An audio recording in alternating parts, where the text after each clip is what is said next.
Friends subscribe कीजिए wifi study channel को और बेल आइकन को दबाइए लेटेस्ट एग्जाम वीडियो सबसे पहले देखने के लिए। Hey guys, welcome to Wi-Fi Study, changing the way of learning. मेरा नाम है Ayush and I am going to present you the Hindu analysis on 12th of January. तो स्टार्ट करते हैं आज ये पिक्चर से, बहुत ही ज़्यादा मोटिवेटिंग। ये कहती है your I can is more important than your IQ।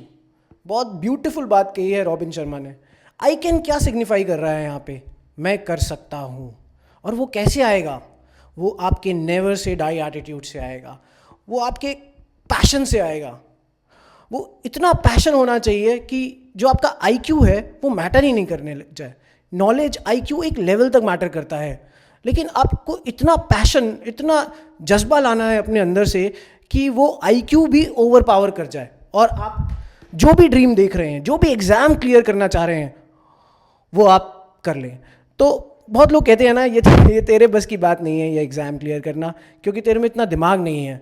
उनके लिए हमारे पास ये जवाब है, हम कर सकते हैं because I can do it, I can clear this exam और no matter any exam whatsoever. तो स्टार्ट करते हैं फिर गाइस। आज हमारा एजेंडा क्या है? एजेंडा सबसे पहले करेंट अफेयर्स विद MCQs करेंगे। हम देखेंगे क्या न्यूज़ इंपॉर्टेंट है, क्या एक्सट्रैक्ट किया जा सकता है न्यूज़ से जो कि MCQs की तरह हमें क्वेश्चन में आ सकता है हमारे एग्जामिनेशन में। फिर हम एडिटोरियल एनालिसिस करेंगे, एडिटोरियल्स में क्या इंपॉर्टेंट है, क्या एग्ज़ाम के लिए एक्सट्रैक्ट किया जा सकता है। फिर आएगा हमारा पॉलिटी बूस्टर, जिसमें हम आज फंडामेंटल राइट्स की बात करेंगे, जो कि part 3 of the Indian constitution है। तो मैंने पार्ट 3 से सोचा स्टार्ट करता हूँ। पार्ट 2 में सिटीजनशिप है, वो ज़्यादा इंपॉर्टेंट नहीं है, but I will tell you, मैं क्वेश्चंस के थ्रू पार्ट 2 के क्वेश्चंस डाल दूंगा कि सिटीजनशिप कब मिलती है, कब हटा देते हैं। ये तो हमें पता ही है कि सिटीजनशिप पार्ट 2 में आती है, इससे ज़्यादा कोई क्वेश्चन बनता नहीं है सिटीजनशिप पे। तो मैं क्वेश्चंस के थ्रू सिटीजनशिप मतलब पार्ट 2 के प्रोविजंस डाल दूंगा। तो फंडामेंटल राइट्स हम पढ़ेंगे, उसको एक अलग तरीके से समझेंगे, तो आज वो ट्राई करते हैं। चौथा गवर्नमेंट स्कीम है, उसमें हम प्रधानमंत्री उज्ज्वला योजना देखेंगे। बहुत ही इंपॉर्टेंट स्कीम है जिसमें हम LPG सिलेंडर्स देते हैं विमेन को, जो कि गरीबी रेखा से नीचे आती है, बिलो द पॉवर्टी लाइन।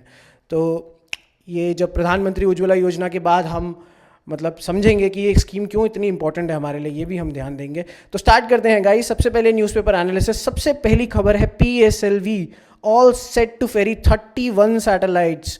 तो PSLV क्या है? Polar satellite launch vehicle. तो PSLV C40 जो हमारी लॉन्च व्हीकल है वो 31 सैटेलाइट्स लॉन्च करने वाली है। तो यहाँ पे बताया गया है, जिसमें मेन सैटेलाइट है वो कार्टोसैट 2F की है, जो कि सर्विलेंस पर्पज़ के लिए है।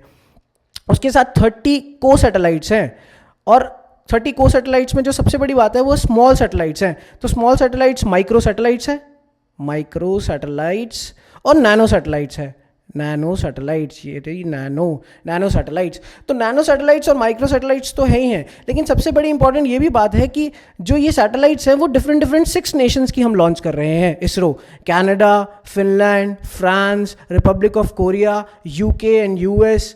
तो ये बहुत बड़ी बात है कि इसरो अब दूसरी कंट्रीज़ की सैटेलाइट्स लॉन्च करती है। इससे पहले हमने भी देखा था कि पिछले साल 104 सैटेलाइट 104 सैटेलाइट्स लॉन्च करी थी हमने, इसरो ने।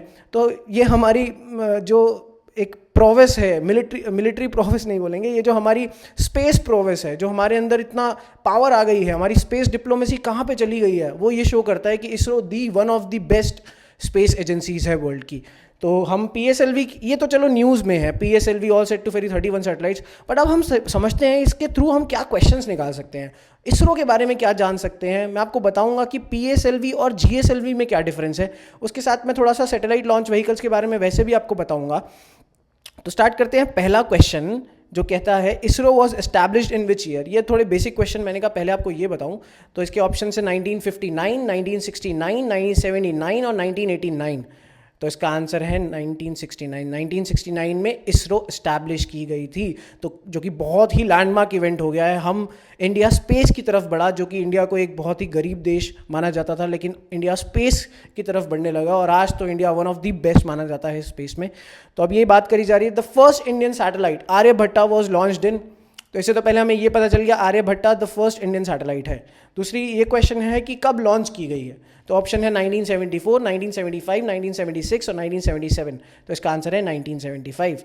तो ये PSLV के बारे में था। थोड़ा सा हमने इसरो के बारे में और फर्स्ट सैटेलाइट के बारे में जाना। तो पहले देखते हैं कि क्या है इसरो के बारे में। देखिए इसरो का ये लोगो है और ये 1969 में इस्टेब्लिश की गई थी। जो हमारा एक क्वेश्चन था, इसका हेडक्वार्टर्स बैंगलोर में है। ये भी डायरेक्ट क्वेश्चन आ सकता है, इसका हेडक्वार्टर कहाँ पे है, इसके एडमिनिस्ट्रेटर कौन है, ये भी गिवन है। और ये है हमारी फर्स्ट सैटेलाइट आर्यभट्टा, जो कि हम बात कर रहे थे 1975 में इसे फर्स्ट लॉन्च किया गया था, जो कि बहुत बड़ी बात है।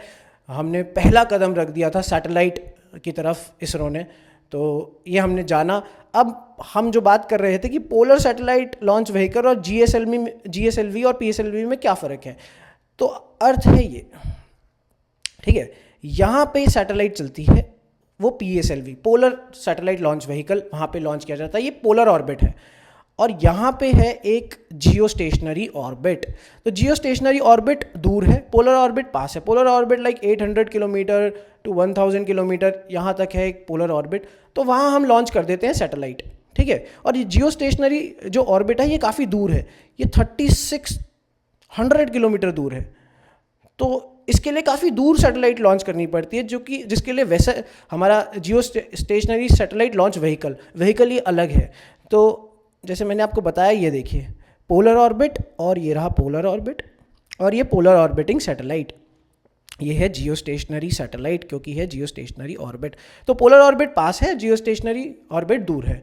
तो अब लॉन्च व्हीकल देखते हैं हमारे पास कौन कौन से लॉन्च व्हीकल है। तो देखिए PSLV जिससे लॉन्च हुआ है अभी, जिसकी हम बात करने वाले थे, 31 सैटेलाइट्स लॉन्च करने वाले हैं। तो पोलर PSLV जो है उससे तो बहुत ज़्यादा इसरो ने महारत पाली है, मतलब बहुत सारी सैटेलाइट्स लॉन्च करते हैं हम PSLV से, 104, 75, 31। GSLV पे भी हम सैटेलाइट्स लॉन्च करते हैं, लेकिन PSLV के मामले में हमने एक्सपर्टीज़ बना लिया, मतलब इसरो एक्सपर्ट माना जाता है PSLV लॉन्च व्हीकल में। फेलियर होता ही नहीं, एक ही फेलियर हुआ है अभी तक।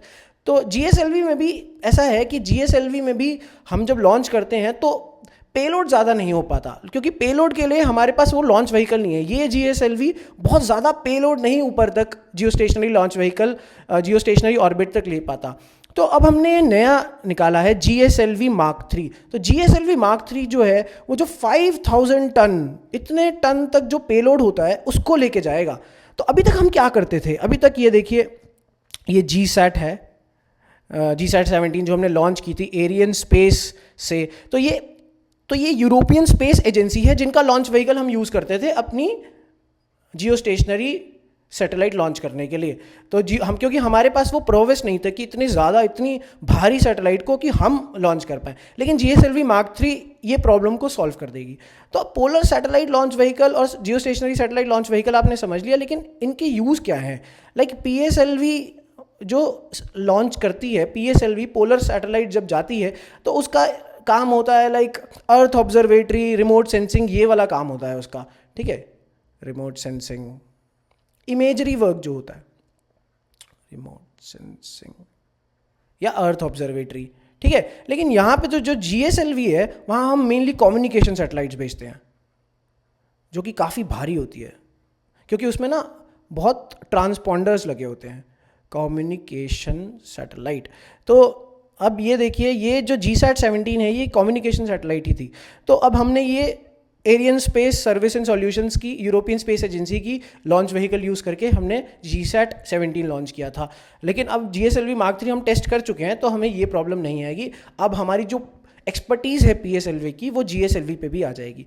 तो इसे हमने लिंक किया लाइक एवरीथिंग। खबर ये थी कि PSLV all set to ferry 31 satellites, लेकिन हमने बहुत सारी चीज़ें से समझी। We have understood about ISRO, we have understood about our first satellite और इनके थोड़े facts, we have understood about the difference between PSLV and GSLV, and we have understood about our launch vehicles कि हमारे पास GSLV Mark 3 भी अब आ चुका है, जिससे हमारी जो डिपेंडेंस है यूरोपियन स्पेस एजेंसी का जो लॉन्च व्हीकल है उससे हट जाएगी। मतलब हम खुद से ही लॉन्च कर पाएंगे बहुत भारी, जो बहुत हैवी टन कम्युनिकेशन सैटेलाइट्स होती हैं वो GSLV जियो स्टेशनरी ऑर्बिट तक। सेकेंड खबर तक चलते हैं। तो ये एक खबर है, नो प्रॉब्लम स्क्रीनिंग पद्मावत इन गोवा, पर्रिकर ने कहा है। तो एक्चुअली ये बहुत पॉलिटिकल खबर है, लेकिन बहुत ज़्यादा न्यूज़ में आ रहा था। इस ऑर्गेनाइजेशन का नाम central board of film certification बार बार आ रहा था, तो मुझे लगा एक बार इसको हम ले ही लेते हैं। आई मीन इसको अंडरस्टैंड कर लेते हैं, क्योंकि कल को अगर क्वेश्चन आ गया किसी भी एग्जामिनेशन में, बिकॉज जो CBFC है वो बहुत क्रिटिसिज्म भी होता रहता है उसका कि उसके पास अपनी कोई इंडिपेंडेंस नहीं है।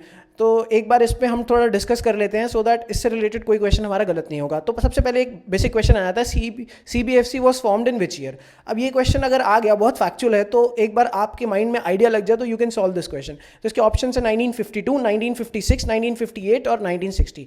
तो इसका आंसर है 1952। 1952 में CBFC फॉर्म हुई थी।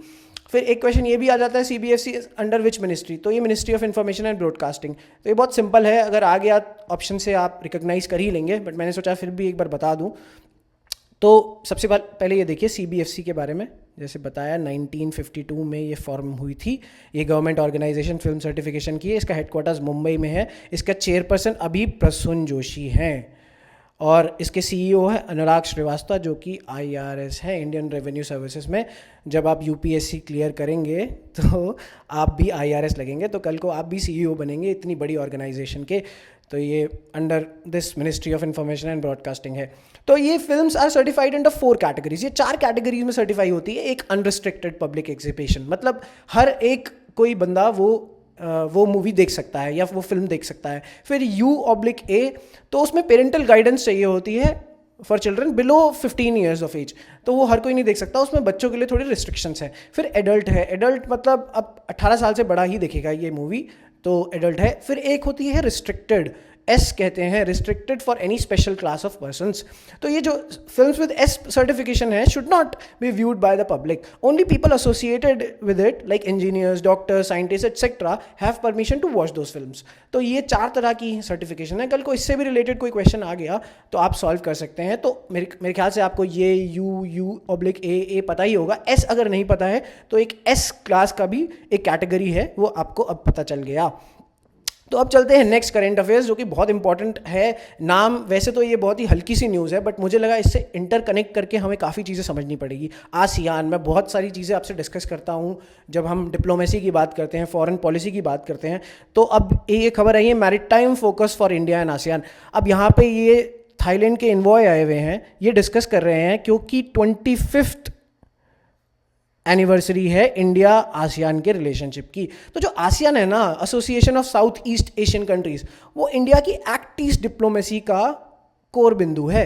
एक्ट ईस्ट डिप्लोमेसी, ये जो इंडिया की एक्ट ईस्ट डिप्लोमेसी है, जिसमें इंडिया अपने एक्ट ईस्ट मतलब ईस्टर्न कंट्रीज की तरफ जा रहे हैं, उसमें आसियान इंडिया का मेन फोकस है। आसियान से हम सिर्फ अपने ट्रेड रिलेशंस ही अच्छे नहीं बना रहे, आसियान से हम एक स्ट्रैटेजिक रिलेशंस भी अच्छे बना रहे हैं।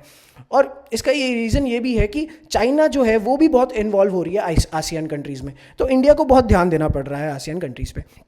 तो ये यही बात कर रहे हैं कि अब देखिए यहाँ पे 25 जनवरी को समिट होने वाली है और 26 जनवरी को इंडिपेंडेंस डे वाले दिन वैसे ही हमारे जो फंक्शन होगा उसमें ये सारे जो 10 कंट्रीज़ हैं विद इन आसियान वो सब आएगी, वो सब पार्टिसिपेट करेंगे।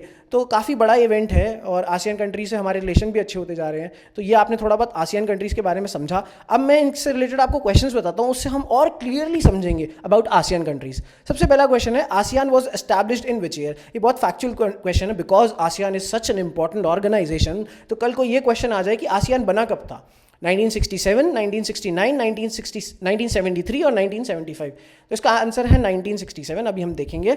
फिर एक क्वेश्चन ये है, headquarters of ASEAN is in, क्योंकि हेडक्वार्टर्स पे ये जो इंपॉर्टेंट ऑर्गेनाइजेशन है इनके क्वेश्चन दे देती है कोई भी एग्जामिनेशन आप लिख रहे हो। तो इस ऑप्शन है जकार्ता, बाली, बैंकॉक या मनीला। तो आंसर है इसका जकार्ता। और इसमें 10 कंट्रीज़ है गाइस, तो अभी मैं बताऊंगा कौन कौन सी 10 कंट्रीज़ है। तो ये काफ़ी एक ऐसा क्वेश्चन है जो आ ही जाता है, बहुत क्लीशे टाइप है कि आ ही जाते हैं ऐसे question. Which of the following country is not present in ASEAN group, इनमें से कौन सी कंट्री नहीं है आसियान ग्रुप में प्रेजेंट। तो अब आपको थोड़ा सा आइडिया होना चाहिए कि कौन सी 10 कंट्रीज़ हैं आसियान में। तो let me give you an understanding. सबसे पहले देखिए, म्यांमार, थाईलैंड, जो साउथ ईस्ट एशियन कंट्रीज़ हैं, Laos, Vietnam, Philippines, Brunei, Malaysia, Cambodia, Singapore, Indonesia. तो ये सारी कंट्रीज़ हैं। अब देखिए ऑप्शंस देखिए, which of the following countries not present in ASEAN group, Australia, Singapore, Cambodia या Laos. We know that Australia नहीं है, हमें पता है, थोड़ा सा आइडिया भी हो वी कैन अंडरस्टैंड कि हाँ भाई किसको एलिमिनेट करना है हमें। तो इसका आंसर है ऑस्ट्रेलिया। ऑस्ट्रेलिया नहीं है पार्ट आसियान का। तो ये तीनों कंट्री हैं, तो ये है ऑप्शन। तो जैसे कि मैंने बताया, इसका सेक्रेटरीट और हेडक्वार्टर है जकार्ता में। वर्किंग लैंग्वेज है इंग्लिश, 10 लैंग्वेजेस हैं, 10 स्टेट्स हैं, ऑफिशियल लैंग्वेज 10 है, 10 स्टेट्स हैं, और ये 1967 में इस्टेब्लिश हुई थी। ये हमने सारी इंपॉर्टेंट इन्फॉर्मेशन कर ली थ्रू क्वेश्चंस, और क्वेश्चन आ ही जाएगा तो इसी पे आएगा, वो और घुमा फिरा के नहीं पूछेंगे। या तो इस पे पूछेंगे 10 कंट्रीज़ कौन सी है, कोई घुमा के दे देंगे इंडिया है या नहीं है, या फिर पाकिस्तान है या नहीं है। आपको पता होना चाहिए कौन सी है, इंडिया नहीं है। कहीं हम आसियान इतना पढ़ते रहते हैं, हमें लगे चलो इंडिया भी है कंट्री। और एक ये है कि भाई कहाँ पे हेडक्वार्टर है, कब फॉर्म हुई, एक ये तरह का क्वेश्चन बनेगा। ठीक है, अब एक ये इंपॉर्टेंट खबर है, Gujarat to count elusive tigers. भाई टाइगर बहुत कम होते जा रहे हैं गुजरात में, तो गुजरात ने डिसाइड किया, ये देखिए यहाँ पे लिखा हुआ है 1985 के बाद, last time tiger was in Gujarat was way back in 1985। 1985 में लास्ट टाइम दिखा था टाइगर, और अब दोबारा दिखा गया है। Census to be held after 33 years, अब बिग कैट वॉज स्पॉट किया है। 33 ईयर्स बाद गुजरात में सेंसस होगा। तो ये थोड़ा बहुत इसके बारे में बता रहे हैं कि टाइगर कितने इंपॉर्टेंट है। टाइगर हमारा कीस्टोन स्पीसी है, ये आप इंपॉर्टेंट टर्म है, कहीं आपको पता होनी चाहिए एनवायरनमेंट पर्पस के लिए। कीस्टोन स्पीसीज, कीस्टोन स्पीसीज ये होती है कि इन स्पीसीज पे बहुत सारी स्पीसीज डिपेंडेंट होती हैं। लाइक अगर हमने कीस्टोन स्पीसीज को हटा दिया ना, तो जो इनके प्रे होते हैं ना, हिरन वगैरह, वो इतने ज़्यादा हो जाएंगे कि तो एनवायरनमेंट के लिए अच्छा नहीं होगा। तो इसलिए कीस्टोन स्पीसीज होना बहुत ज़रूरी होता है एनवायरनमेंट में। तो ये एक इंपॉर्टेंट ऑर्गेनाइजेशन है, इसके बारे में आपको पता होना चाहिए। नेशनल टाइगर कंजर्वेशन अथॉरिटी, जो कि स्टैट्यूटरी ऑर्गेनाइजेशन है। तो स्टैट्यूटरी का क्या मतलब होता है, मतलब ये एक एक्ट के थ्रू, लॉ के थ्रू बनी हुई है। इसके पास काफ़ी पावर्स हैं, तो इसके बारे में अगर पढ़ लीजिएगा अगर आप हो सके तो ये इतना है। ये तो एक खबर है, Gujarat to count elusive tigers, लेकिन अब इससे रिलेटेड क्या क्या आ सकता है, तो इससे बहुत सारी रिलेटेड चीज़ें आ सकती हैं। देखिए, टाइगर सेंसस नेशनल लेवल पे भी होता है। वो टाइगर सेंसस जो होता है वो एवरी 3 ईयर्स में होता है। टाइगर सेंसस 2011 में हुआ था, फिर 2014 में हुआ था, 2017 में। तो 2014 में हमें याद है जो बहुत चला था कि हमारी कंट्री में 226 इतने टाइगर्स पाए हैं, जो कि बहुत ही बड़ी बात थी। टाइगर्स एकदम से इंक्रीज हुए थे। तो टाइगर सेंसस के बारे में कभी कुछ क्वेश्चन आ सकता है। फिर अब और क्या टाइगर के बारे में आएगा, लेकिन टाइगर के बारे में इतना इंपॉर्टेंट स्पीसी है कि कुछ ना कुछ ऐसे दे देते हैं। तो टाइगर रिजर्व्स कौन कौन से, कहाँ कहाँ, किन किन स्टेट्स में, ये बहुत लैंडमार्क क्वेश्चन है। यूपीएससी में तो मैंने देखा है बहुत ही आते हैं ये सारे क्वेश्चन। तो अब देखिए यहाँ पे बोला है कि tiger reserve present in West Bengal. West Bengal में कौन सा टाइगर रिजर्व है, तो अभी मैं आपको मैप के थ्रू सारे टाइगर रिजर्व दिखाऊंगा। लेकिन जैसे ऑप्शन है कॉर्बेट टाइगर रिजर्व, बक्सा tiger reserve, Dudhwa tiger reserve और पक्के टाइगर रिजर्व। कॉर्बेट उत्तराखंड में है, ये तो आपको पता होगा, उत्तराखंड में है। दुधवा यूपी में है, पक्के अरुणाचल प्रदेश में है। ठीक है, इसका आंसर है बक्सा। बक्सा है जो कि बंगाल में है। अब आपको मैं दिखाता हूँ, ये रहा दुधवा यूपी में, ये रहा कॉर्बेट उत्तराखंड में, ये रहा बक्सा जो कि वेस्ट बंगाल में है। और चौथा ऑप्शन क्या था हमारा, चौथा ऑप्शन था पक्के, तो पक्के टाइगर रिजर्व ये रहा अरुणाचल प्रदेश में। तो ये 4 टाइगर रिजर्व मैंने आपको बताया। अब इस मैप को आप ढंग से देख लीजिए, ऐसे मैप को आप 3-4 दिन विजिट करिए, मैं बता रहा हूँ आपके माइंड में ऐसे इम्प्रिंट हो जाएंगे सारे tiger reserve, that you can solve all the questions. Like tiger reserve से रिलेटेड, नेशनल पार्क से रिलेटेड, ऐसे ऐसे ना आप मैप्स देखते रहिए, अपने रूम में लगा लीजिए और उसे देखते रहिए, रोज़ रोज़ देखते रहिए, तो आप इसको याद कर लेंगे। तो ऐसा नहीं है कि आपको रटना पड़ेगा, मैं वो नहीं चाहता कि आप रटे। ठीक है, दूसरा क्वेश्चन है Annamalai tiger reserve is located in which state. तो अन्नामलाई टाइगर रिजर्व की बात है। अब देखिए, एक तो ये वैसे ही पता चल जाता है, मलाई जो है तमिलनाडु में हिल को कहते हैं, हिल को मलाई कहते हैं तमिलनाडु में। ऑप्शन है केरला, गुजरात, तमिलनाडु, हरियाणा। तो इसका आंसर है Tamil Nadu. Annamalai tiger reserve important है, मैं आपको यहाँ दिखा देता हूँ, ये रहा अन्नामलाई टाइगर रिजर्व। ठीक है, एक और क्वेश्चन है Parambikulam tiger reserve is in which state. Options are Kerala, Tamil Nadu, Telangana, West Bengal. इसका आंसर है केरला। केरला में है परम्बिकुलम टाइगर रिजर्व, ये भी न्यूज़ में काफ़ी रहता है, मैं तो जब पढ़ता हूँ तो मुझे दिख जाता है परम्बिकुलम टाइगर रिजर्व।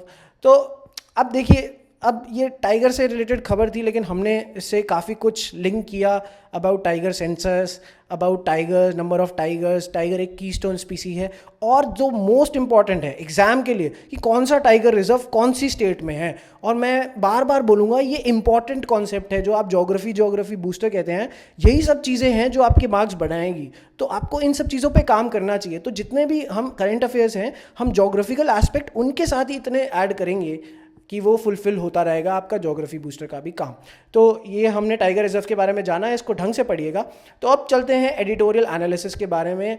ये है नॉट अ क्रिमिनल एक्ट। ये कह रहे हैं marriage is a civil contract, and जो एडल्ट्री और डिवोर्स है should have only civil consequences. लेकिन एडल्ट्री जो है सेक्शन 497 ऑफ आईपीसी, उसके थ्रू एक क्रिमिनल एक्ट है। और जैसे कि हम बात कर रहे थे कि ट्रिपल तलाक को भी वो एक क्रिमिनल एक्ट बना रहे थे, तो ये इस पे यही बात कर रहे हैं कि ये जो सारी चीज़ें हैं, ये सिविल कॉन्ट्रैक्ट है। इसके लिए क्रिमिनल कॉन्सिक्वेंसेस, पनिशमेंट नहीं होनी चाहिए, बल्कि सिविल कॉन्सिक्वेंसेस, कंपनसेशन वाली बात होनी चाहिए।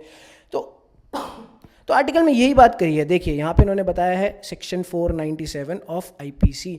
तो एक ये बात कर रहे हैं कि जनवरी 5, 3 जज bench headed by chief justice of India agree to reexamine the validity of criminalising adultery in the light of progress made by society. ये बोल रहे हैं कि सोसाइटी प्रोग्रेस कर रही है, तो एडल्ट्री जैसे जो क्राइम है अंडर सेक्शन 497, उसको दोबारा रिविजिट करने की ज़रूरत है। तो सबसे पहले तो हम समझते हैं एडल्ट्री क्या है।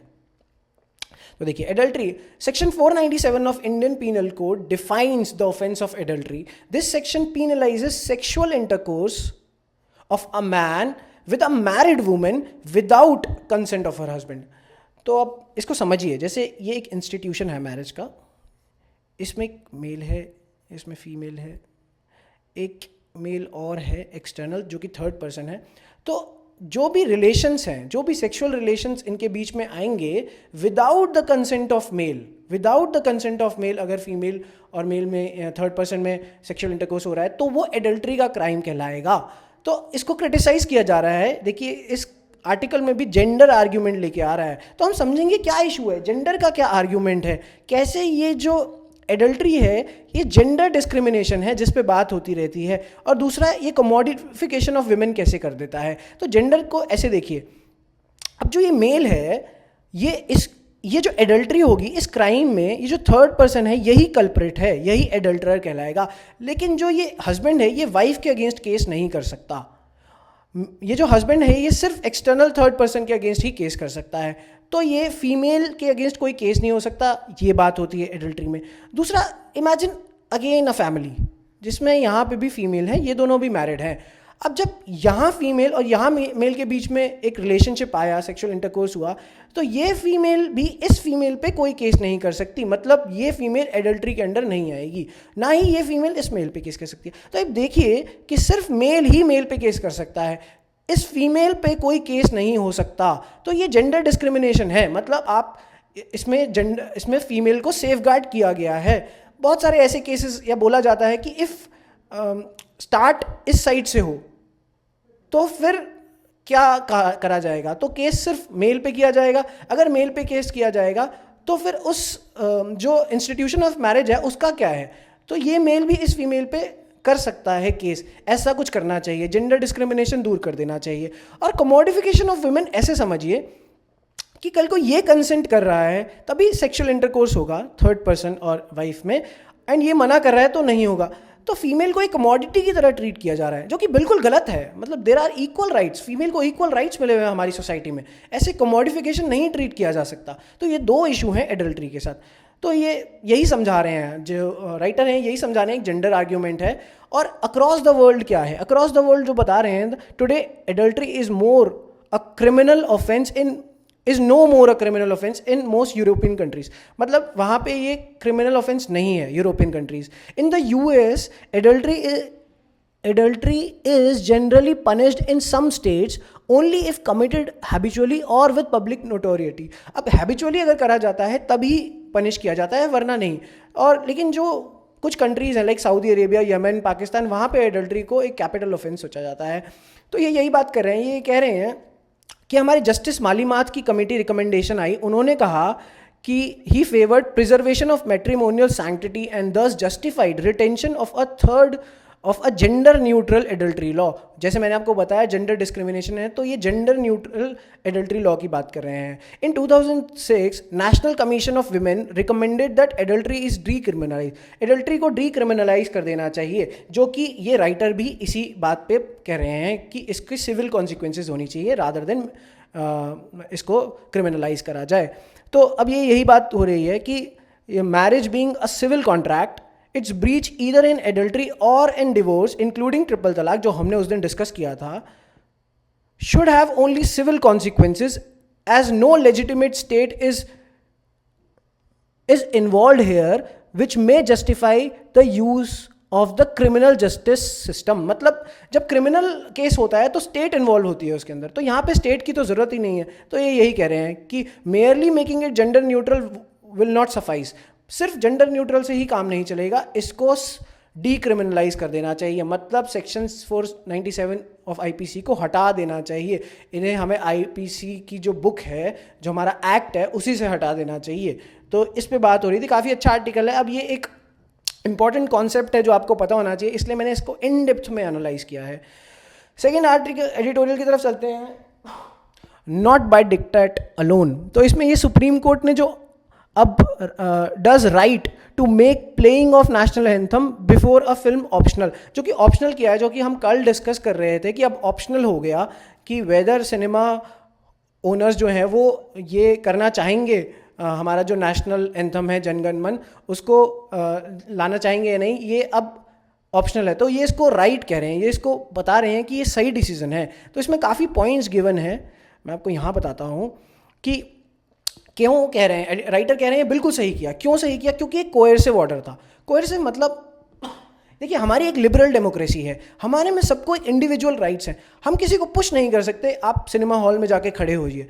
मैं मानता हूँ ये होना चाहिए सब में, लेकिन फिर भी लिबरल डेमोक्रेसी में किसी को पुश नहीं किया जा सकता कि खड़ा होइए, तो ये गलत है. दूसरा, it leads to judicial overreach. Judicial overreach कैसे? अब मैं आपको एक सिंपल कॉन्सेप्ट समझाता हूँ. Separation of powers. Separation of powers constitution का एक कॉन्सेप्ट है. मतलब जो पावर्स हैं वो तीन बेसिक ऑर्गेनाइजेशन, जो इंस्टीट्यूशन है, जो पिलर्स हैं हमारे कॉन्स्टिट्यूशन के, वो डिस्ट्रीब्यूटेड है. एक है लेजिस्लेचर. लेजिस्लेचर लॉ बनाता है, एग्जीक्यूटिव उन्हें इम्प्लीमेंट करता है, और है जुडिशरी. जुडिशरी ये चेक करता है कि जो हमारे लॉज हैं वो सही हैं कि नहीं है, वो कॉन्स्टिट्यूशन को फॉलो कर रहे हैं कि नहीं कर रहे, या एग्जीक्यूटिव लॉ जो इन्फोर्स या फॉलो इम्प्लीमेंट कर रहा है, क्या वो कॉन्स्टिट्यूशनल में जो रिस्ट्रिक्शंस दी हुई हैं उनके साथ ही कर रहा है, मतलब उनके अगेंस्ट तो नहीं जा रहा. तो जुडिशरी ये देखती है. लेकिन जुडिशरी लॉ नहीं बना सकती. लॉ बनाना लेजिस्लेचर का काम है. तो यही बात हो रही है कि अगर जुडिशरी लॉ बनाएगी तो ये जुडिशियल ओवररीच है. तो ये एक जुडिशियल ओवररीच ही है कि आप लॉ बना रहे हो, आप उन्हें कह रहे हो कि आपको खड़ा होना है, ये लेजिस्लेचर का काम है. तो राइटर एक ये भी कॉन्सेप्ट उठा रहा है. राइटर ये कह रहा है, जस्टिस डी.वाई. चंद्रचूड़ जो कि बहुत बड़े जस्टिस हैं, उन्होंने रिमार्क किया है, there was no need for an Indian to wear his patriotism on his sleeve. मतलब मैं कितना देशभक्त हूँ, ये मुझे अपनी स्लीव पे पहनने की ज़रूरत नहीं है कि मैं दिखाऊं खड़ा होके, या फिर नेशनल एंथम हर जगह बताओ कि लोगों को पता चले कि हम कितने पेट्रियोटिज्म है हमारे देश में. इसकी कोई ज़रूरत नहीं है. जैसे मैंने आपको बताया, लिबरल डेमोक्रेसी में फोर्स्ड वे को गलत ही माना जाता है. He had asked at what point would such moral policing मतलब आप किसी की मोरालिटी को पुलिसिंग, मतलब पुलिस के फॉर्म में कह रहे हैं ऐसा करो, stop if it were to be practiced that some kinds of apparel should not be worn at the movies as they could amount to showing disrespect to national anthem. ये कह रहे हैं कि कल को ऐसा हो जाए कि जजमेंट ऐसी आने लग जाए कि आप कोई कपड़े नहीं पहन के जा सकते, आप निकर पहन के या शॉर्ट्स पहन के नहीं मूवी देखने जा सकते, बिकॉज उससे हमारे जो नेशनल एंथम है वो उसके अगेंस्ट जा रहा है, वो उसको डिसरिस्पेक्ट होगी. तो ये ऐसा कह रहे हैं राइटर कि इससे जो जुडिशियल ओवररीच का डोमेन है वो बढ़ता जा रहा है और बढ़ता जा रहा है.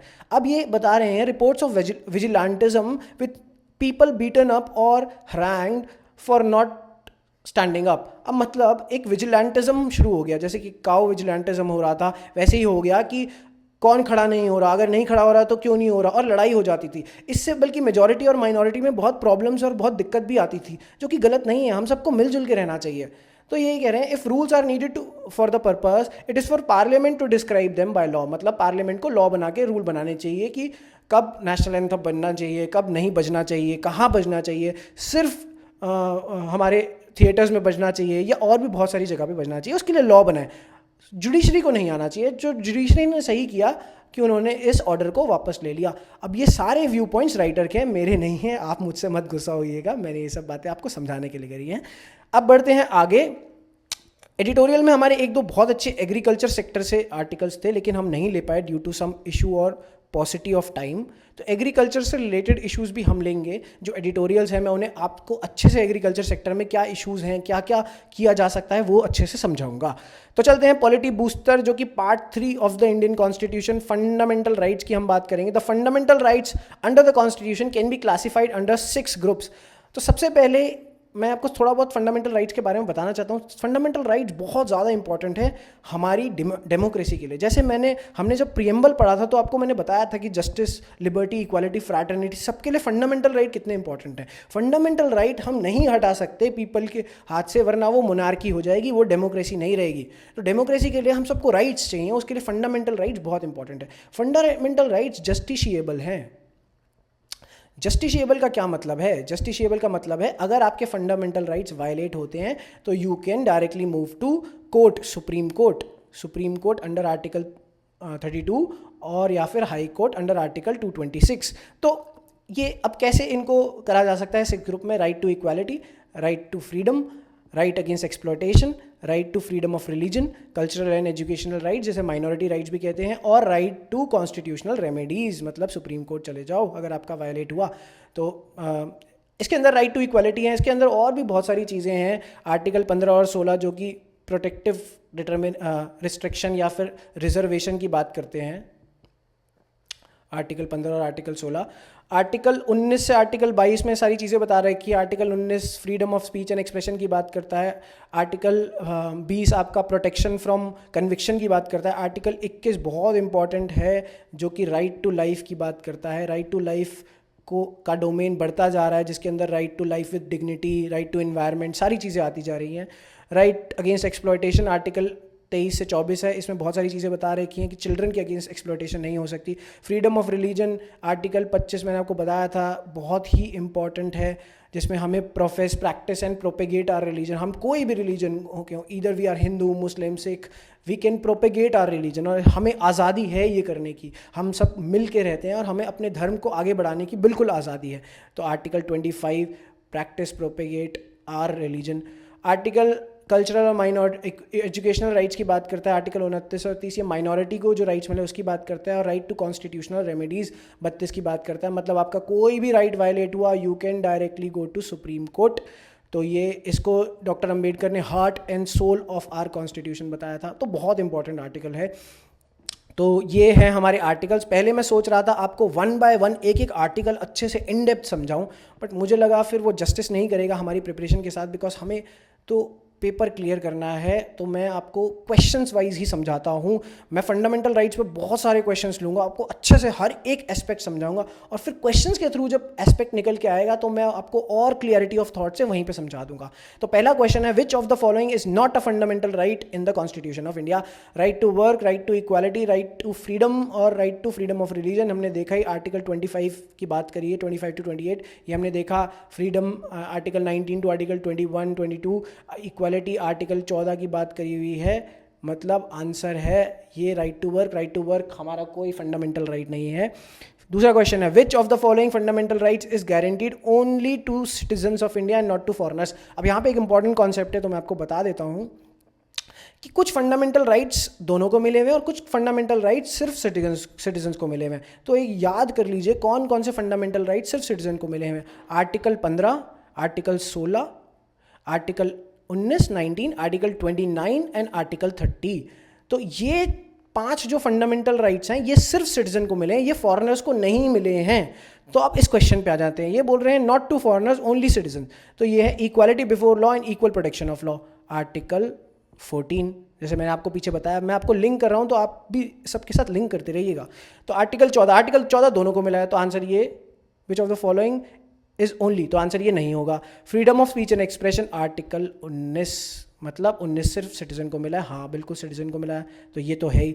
Right to freedom life and personal liberty article 21 दोनों को मिला हुआ है, क्योंकि यहाँ तो 5 ही आर्टिकल जो सिटीजन को मिले हैं। और right to freedom of religion article 25, मतलब इसका आंसर है बी। ठीक है, ये हमने इसको सॉल्व किया लिंक करके, एनालाइज करके, अंडरस्टैंड करके। अब ये क्वेश्चन है, fundamental rights guaranteed in Indian constitution can be suspended only by. अब ये इंपॉर्टेंट कॉन्सेप्ट है, आपको मैं समझाता हूँ। देखिए, कॉन्स्टिट्यूशन में एक इमरजेंसी प्रोविजंस हैं,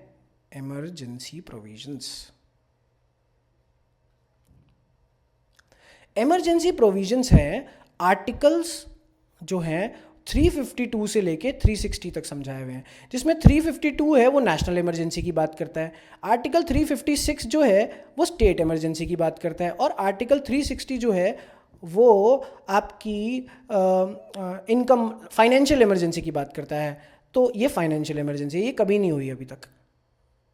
ठीक है, अब क्या होता है जब इमरजेंसी होती है, इमरजेंसी आती है अंडर आर्टिकल 352, तो ऑटोमेटिकली आर्टिकल 358 पास हो जाता है, मतलब इंप्लीमेंट हो जाता है, फोर्स में आ जाता है, और आर्टिकल 358 एकदम से सस्पेंड कर देता है आर्टिकल 19 को। मतलब हमारी right to freedom of speech and expression नहीं रहता जैसे ही इमरजेंसी हो जाती है। तो मतलब इमरजेंसी आई तो हमारे पास freedom of speech and expression नहीं है। तो उसके बाद एक आर्टिकल 359 होता है। आर्टिकल 359 पावर देता है प्रेसिडेंट को कि प्रेसिडेंट थ्रू प्रोमलगेशन जितने भी फंडामेंटल राइट्स हैं वो हटा सकता है, लेकिन उसमें भी आर्टिकल 20 और आर्टिकल 21 कभी नहीं हट सकते। मतलब सारे फंडामेंटल राइट्स चले जाएंगे जब प्रोमलगेट होगा article 359 under emergency provisions, but article 20 और 21 रहेगा फिर भी हमारे पास। अब ये क्वेश्चन सिंपल है, fundamental rights guaranteed in Indian constitution can be suspended only by proclamation of national emergency, an act passed by parliament, an amendment in the constitution, judicial decisions of the supreme court। तो answer है a proclamation of national emergency। तो ये इसका simple answer है। तो मैंने आपको एक कॉन्सेप्ट समझा दिया, अब ये कॉन्सेप्ट आपने समझ लिया तो you can solve any question. इससे रिलेटेड एक और क्वेश्चन आएगा, वो भी आप सॉल्व कर लेंगे। अब एक और ये क्वेश्चन है, which of the following pairs is not correctly matched? Equality before law guarantee to both citizens and non citizens. तो इक्वालिटी बिफोर लॉ मतलब आर्टिकल 14। तो मैंने आपको बताया था कि जो सिर्फ सिटीजन्स को है वो 15, 16, 19, 29, 30 है। तो ये दोनों हाँ बिल्कुल सही है, तो ये तो करेक्ट है। ठीक है, altering the name of a state, power of a state legislature. अब हमने डिस्कस किया था कि आर्टिकल 3 जो है वो पावर देता है पार्लियामेंट को कि ऑल्टर कर सकते हैं हम किसी भी स्टेट का नेम। तो अब ये स्टेट लेजिस्लेचर के पास थोड़ा ना पावर है, ये तो पार्लियामेंट सेंटर के पास पावर है, तो ये गलत है ना। Creating a new state power of parliament, बिल्कुल creating a new state article 3 में लिखा हुआ है वो पावर ऑफ पार्लियामेंट है, ये करेक्ट है। Equality of opportunity in public employment guaranteed only to citizens, तो ये आर्टिकल 16 है। आर्टिकल 16 बात करता है equality of opportunity in public employment. तो पब्लिक एम्प्लॉयमेंट में इक्वालिटी ऑफ अपॉर्चुनिटी है गारंटीड ओनली टू सिटीजन्स, बिल्कुल हमने देखा था 15, 16, 19, 29 और 30 ये सारे आर्टिकल सिर्फ सिटीजन को मिले हुए, तो ये भी करेक्ट है। तो सिर्फ बी है जो इनकरेक्ट है। तो अब ये हमसे नॉट करेक्ट पूछ रहा है, तो इसका आंसर हो जाएगा बी। तो हमने सॉल्व किया, अंडरस्टैंड किया, सारे प्रोविजंस को लिंक किया। तो आपको मैं इतना करवा रहा हूँ, आपको एक्नॉलेज करके आपको भी मेहनत करके समझना है। नेक्स्ट क्वेश्चन है, which article of the Indian constitution abolishes untouchability? इसका आंसर है आर्टिकल 17। बहुत सिंपल क्वेश्चन है, अनटचेबिलिटी के बारे में आर्टिकल 17 में ऑप्शन दिया हुआ है। ऐसा बिल्कुल बेसिक क्वेश्चन आ गया तो मैंने आपको एक फैक्चुअल बता दिया। Which one among the following pairs of articles relating to fundamental rights can not be suspended during the enforcement of emergency under article 359 of the Indian constitution? मैंने आपको बताया इमरजेंसी प्रोविजन में आर्टिकल 359 जब enforce होता है, promulgate होता है, तो जो है सारे फंडामेंटल राइट्स हमारे काम करने बंद कर देते हैं, सस्पेंड हो जाते हैं, लेकिन आर्टिकल्स 20 और 21 नहीं जा सकते। तो इसका आंसर हो जाएगा आर्टिकल 20 और 21, simple. Who is the guardian of fundamental rights enumerated in Indian constitution? Guardian कौन है? तो गार्जियन हमारा सुप्रीम कोर्ट है। सुप्रीम कोर्ट, क्योंकि सुप्रीम कोर्ट ही गार्ड करता है। कैसे गार्ड करता है भाई? मेरा फंडामेंटल राइट वायलेट हुआ, मैं सीधा सुप्रीम कोर्ट जाऊंगा अंडर आर्टिकल 32 जो हमने अभी डिस्कस किया था। तो गार्जियन कौन हुआ? Supreme court. पार्लियामेंट कोई गार्जियन नहीं है, वाइस प्रेसिडेंट और प्रेसिडेंट कुछ भी गार्ड नहीं करते, सुप्रीम कोर्ट ही गाइड करता है हमारे फंडामेंटल राइट्स। तो गाइज ये हमने पॉलिटी बूस्टर में समझा फंडामेंटल राइट्स के क्वेश्चन। अभी मैं बहुत सारे क्वेश्चंस आपको और कराऊंगा, क्योंकि मैं चाहता हूँ पार्ट 3 फंडामेंटल राइट्स आपको अच्छे से समझ आ जाए। अगर आपको अच्छे से समझ आ गया ना तो आप इसके सारे क्वेश्चंस कर सकते हो। चलते हैं नेक्स्ट, प्रधानमंत्री उज्ज्वला योजना, बहुत ही इंपॉर्टेंट स्कीम। तो ये देखिए, ये एक रूरल विमेन है, हमारी जो विमेन है रूरल विमेन, जो कि ये चूल्हे पे खाना बनाती हैं, तो इनको कितना इनहेल करना पड़ता है, कितने पॉल्यूटेंट्स इनहेल करती हैं ये, तो इनके लंग पे कितना इफेक्ट पड़ता है। और इनकी तो बात अलग ही है, जो इनकी जो प्रेग्नेंट रूरल वुमेन है, वो जो बच्चा होता है अंदर, तो उसको वो कितना इनहेल कर लेता होगा पॉल्यूटेंट्स, और उसके लिए कितना ख़राब है। तभी हमारे जो बच्चे हैं उनकी स्टंटेड ग्रोथ हो रही है, स्टंटेड ग्रोथ। या फिर जो नियोनेटल मोर्टेलिटी रेट है, बच्चे पैदा होते ही मर जाते हैं, वो बहुत ज़्यादा है इंडिया में। तो एक उसका रीज़न है जो हमारा ये चूल्हा यूज़ करती हैं रूरल वुमेन। तो इससे मुक्त करने के लिए प्रधानमंत्री उज्ज्वला योजना है, बहुत ही अच्छी स्कीम है, काफ़ी अच्छा इनिशिएटिव लगा। तो इसे हम समझते हैं ये क्या है। तो ये इंप्लीमेंट करती है union ministry of petroleum and natural gas. तो ये एक इंपॉर्टेंट फैक्ट है, आपको पता होना चाहिए। फिर इसका एम क्या है? एम है providing free of cost LPG connections to women from BPL households. तो मतलब ये वुमेन को मिलेगा और BPL below poverty line households को ही मिलेगा। इसके फीचर क्या है? Each of the beneficiaries will receive monetary support of about 1600 rupees to get a connection of cooking gas. It includes administrative cost, pressure regulator, booklet and safety hose. तो ये सारी चीज़ें मिलेगी, safety hose। फिर है the scheme seeks to empower women and protect their health by shifting them from traditional cooking based on unclean cooking fuels or on fossil fuels to clean cooking gas. जैसे हमने देखा unclean से जो चूल्हे थे उससे हम क्लीन LPG की तरफ आ गए हैं, बहुत अच्छी बात है। Identification of eligible BPL families will be made in consultation with the state governments and with union territories। तो आइडेंटिफिकेशन स्टेट गवर्नमेंट्स और यूनियन टेरिटरी करेगी। तो ये बहुत ही अच्छी स्कीम है और बहुत ही आसान स्कीम है। आप इससे रिलेटेड कोई क्वेश्चन आ गया तो आपको सही करना चाहिए, अगर गलत किया तो मुझे बहुत डिसअपॉइंटमेंट होगी। बहुत अच्छे से समझाया है, आपको सही करना चाहिए। तो आज का क्वेश्चन देखिए, question on scheme, Beti Bachao Beti Padhao is an initiative of ministry of women and child development, ministry of health and family welfare, ministry of human resource development HRD, या फिर ऑल ऑफ द अबव। इसका आंसर आपको comment section में लिखना है। And I am really happy guys, आप लोग comment कर रहे हैं, आप लोग पढ़ रहे हैं, आप लोग समझ रहे हैं कि क्या क्वेश्चंस हैं, उनकी डिमांड। आपका आंसर मैं देख रहा हूँ, बहुत बढ़िया। कीप वर्किंग हार्ड, ऐसे ही मेहनत करते रहिए। तो हमने समझा, आज हमने समझा हमारे current affair analysis, editorial analysis, polity booster, जिसमें हम बहुत इंपॉर्टेंट फंडामेंटल राइट्स की बात करी, और हमने स्कीम के बारे में समझा। So that's it guys, thank you very much. Subscribe करिए WiFi study changing the way of learning, और लाइक और शेयर करिए। जो भी जितना आप लाइक करेंगे उतना मुझे पर्सनली मोटिवेशन मिलती है कि मैं और अच्छे क्वेश्चंस बनाऊं और अच्छी चीज़ डालने की कोशिश करूं और एक्सप्लेन करूं, एक्सप्लेनेशन पार्ट पे ज़्यादा ध्यान दूं rather than just putting information. I don't like that kind of teaching. तो that's it guys, thank you, and फिर मिलते हैं, बाय।